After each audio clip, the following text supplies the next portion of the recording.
Very much, Marcia. Okay, so good evening again. In my introduction, I mentioned that we were much more than a public speaking club. We are a communications club.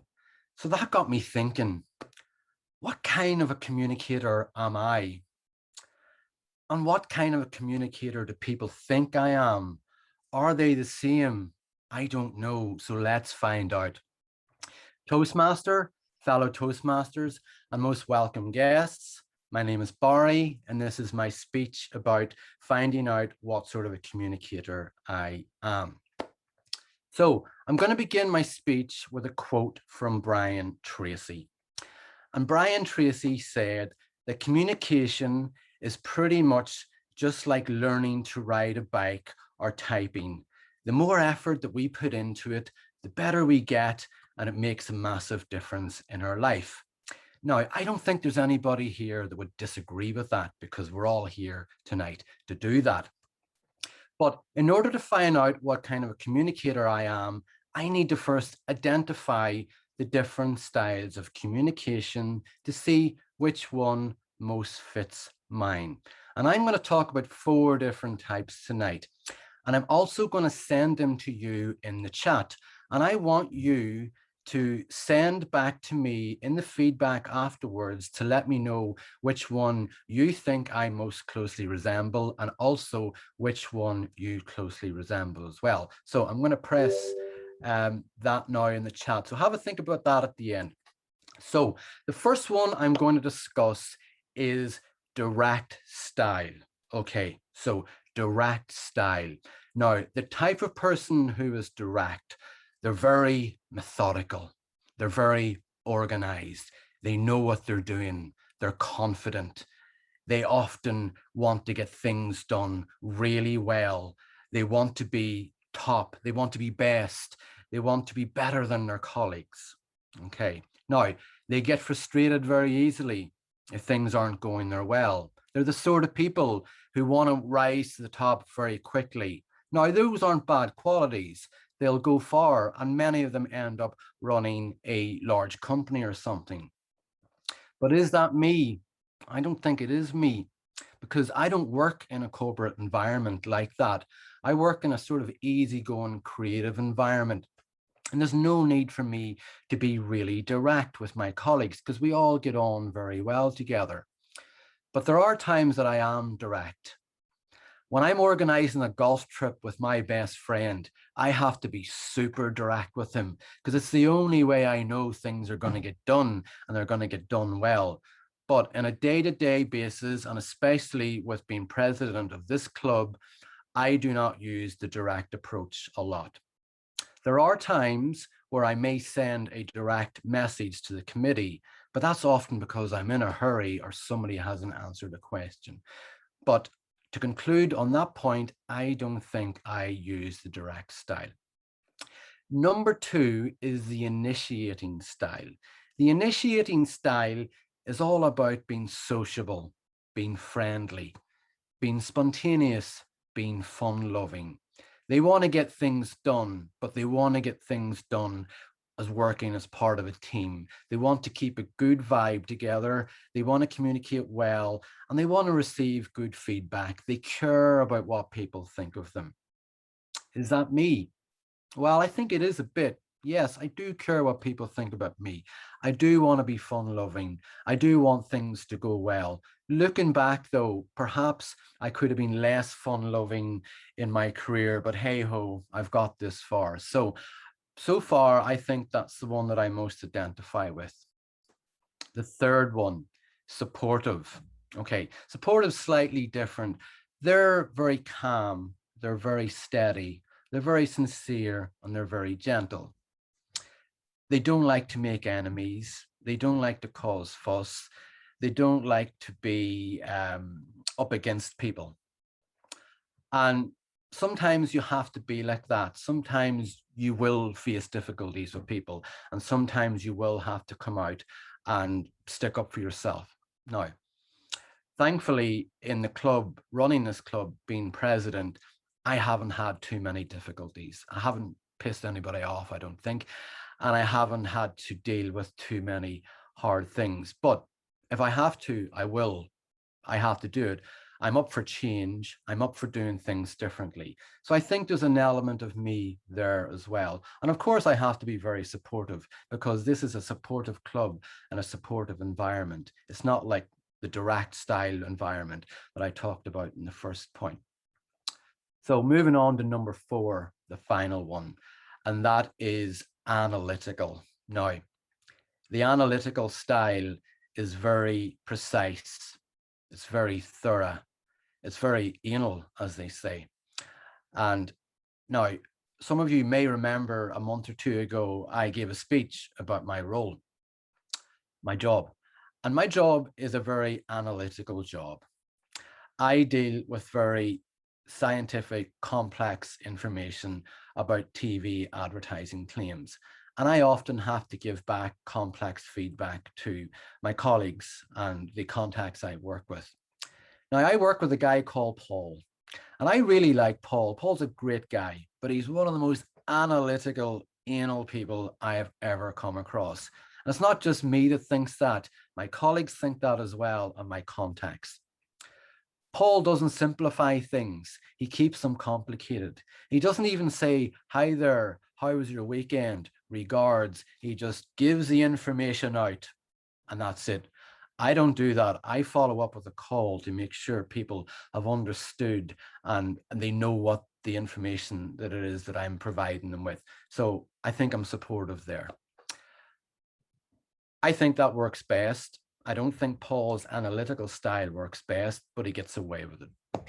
So to conclude, I think there's a mixture of me in all 4. And I think it really depends on the situation we're dealing with, the type of person we're dealing with, and whatever's happening. I can definitely say that I do not use the direct style as much as I would use the initiation style. So I would like for you to tell me in the chat, which one do you think I am and which one do you think you are? And let's see. If there's something worth interesting, I'll let you know at the end of the meeting. Thank you very much for listening to my speech on communication. I hope you've enjoyed it. Thank you.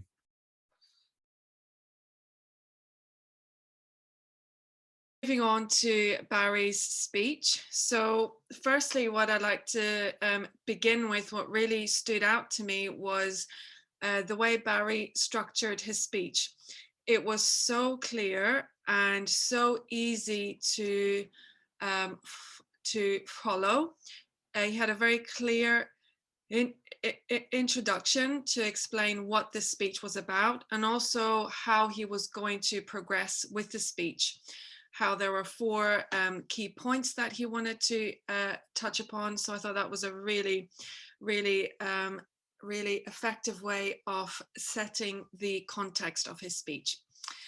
I also thought it was really engaging how he made the speech interactive by engaging the audience with a question regarding his speech. And I think that's always a really good tool, because it gets people involved and it helps them to relate the content of the speech to themselves as well.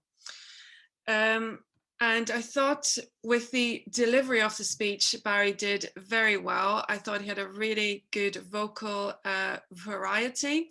Like, for example, when he was talking about the direct style, his voice was a lot stronger, and he was really embodying that.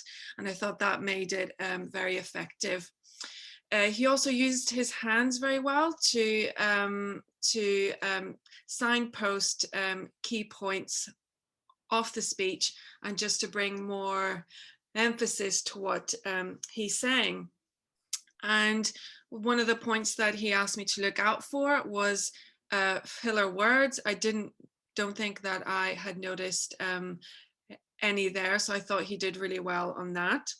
Now, thinking about points of where Barry could improve, so he mentioned those 4 communication styles, but I would be really keen to know where he got that, where he got those styles from. Maybe he mentioned it. If he had it, I didn't register it. So if he'd had, it would have been nice to have that clearer.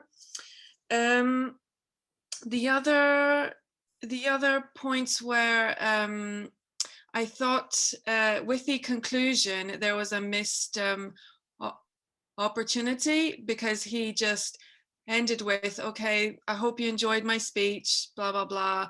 And I thought he could have really ended with something more inspiring, with more of a bang, maybe a quote, or just something to like to leave the speech on a real high. But in summary, I thought it was a fantastically structured and delivered speech. So well done, Barry.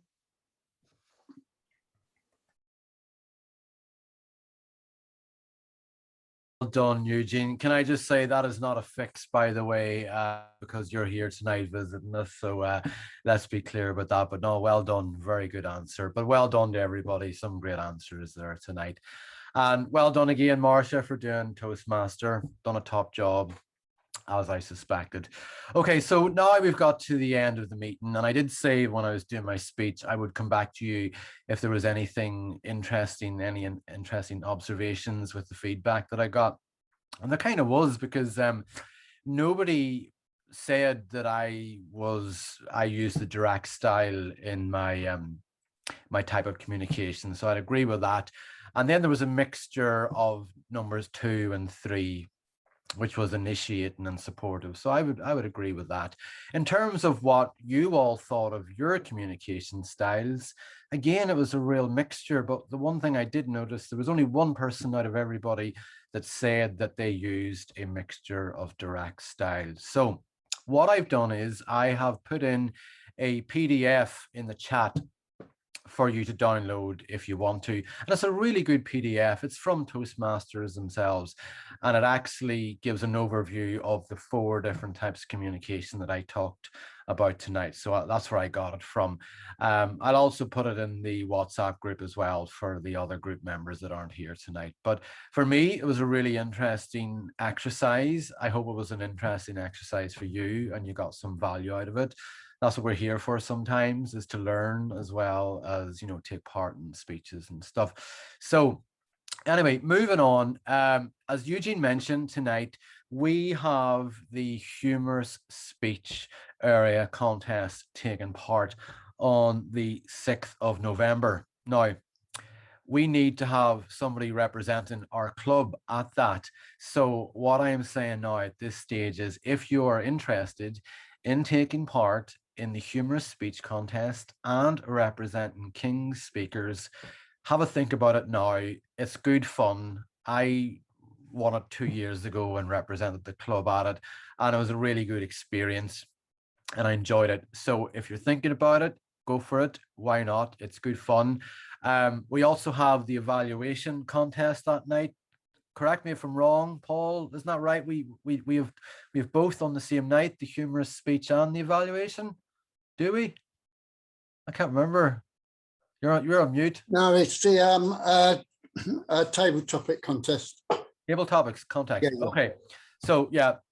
So it's the humorous speech and the table topics contest. So the winner of the humorous speech and the winner of the table topics go on to represent the club in the next round, which will be on the 6th of November. So hopefully we will have somebody from the club representing the club. And just to reiterate, this year we've been really successful so far. At the start of the year, we had Shirley, one of our members, who took us the furthest we've ever been. She took us to the district final.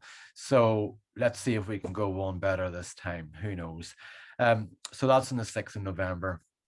Another thing I want to say is I sent out a survey at the start of the week. It was around 15 questions or something like that. And I just want to say the feedback and the response rate from it has been fantastic so far. I've actually got 24 responses, which is really, really good. I think back till the surveys that my office sends out, and they don't get responses like that as quick as we've got. So I do really appreciate everybody who's taken the time to do that. The feedback's been really good. It's been really positive. I'll sit down with the committee. We'll look at the feedback for each of the questions. good and bad, will come back. I'll probably do some sort of a presentation on it just to give everybody an overview of what people think about how the club has been going this year and what we plan to do for the rest of the year and how we move forward. So once I get a few more responses on that, I'll sit down, do a nice PowerPoint presentation, make it all nice and lovely, and I'll present it at some stage. I'm not here next week. I'm going to be directing a golf holiday next week, so I'm off for a week, but Dean is going to be covering for me. So and Dean's covered before, so I know he'll do a top job. There are a few roles, there are a few speeches, so if you get a chance, please sign up. From what I remember, we take the following week off as well. So I probably won't see most of you until the end of the month. So I just want to wish you a goodbye. I wanted to say as well, we've had a few guests here tonight. I always ask the guests, do they want to introduce themselves at the start of the meeting or at the end of the meeting? If any of the guests haven't introduced themselves and they want to do it now, put their hands up. We've got a few minutes to spare. If they don't, not a problem. It's lovely to see you. I hope you've had a good time tonight and you've enjoyed it. You're always very welcome to come back as well. We normally say to guests, come along 3 times, go to all our Toastmasters clubs, go and see what's out there. If you think our club is the club for you and most fits your needs, we're delighted to have you as a member. So hopefully I'll get to see some of you again. Also, some of us sit on for a while afterwards and we have a bit of a chat and we keep the meeting open. We don't talk about Toastmasters stuff, we talk about other stuff and whatever. So any of the guests are very welcome to sit around and hang out for a while if they want a bit of a chat. But that's pretty much it. We're a few minutes early tonight, which is good. Sometimes we finish later than expected. I think I've covered everything. If there's anything I've forgotten, I'll send you a meeting or a message in the WhatsApp. But anyway, lovely to see you all again. Thank you very much. That's it all over. And I'll see you all probably towards the end of the month. So take care, good night, and have a good weekend. Bye-bye. Thanks, Barry. Yeah. Good to meet you. Thanks.